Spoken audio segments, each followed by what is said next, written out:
তোমরা কি ভাবছো আমি ঝাড়ু কেন বানছি? দেখতে হলে পুরো ভিডিওটা দেখতে থাকো। হ্যালো বন্ধুরা, তোমরা সবাই কেমন আছো? আশা করি ভালো আছো। আজকে হঠাৎ গিয়ে দেখি আমার চেম্বারে জালের উপরে প্রচুর পরিমাণে পাতা পড়ে আছে।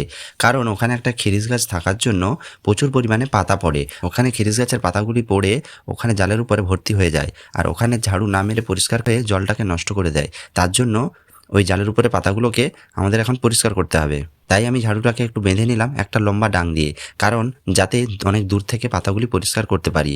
দিয়ে চলে গেলাম আমি চেম্বারে। আর এই চেম্বারটাতে কী মাছ রয়েছে অবশ্যই তোমাদেরকে পরের ভিডিওতে দেখাবো। আর এই চেম্বারে মাছগুলি কত বড় বড় হয়েছে সেটাও তোমাদেরকে দেখাবো। তারপর আমি এখন ঝাড়ু মারতে লেগে গেলাম। তারপর কিছুক্ষণ ঝাড়ু মারার পর আমাদের ঝাড়ু মারা কমপ্লিট হয়ে গেল।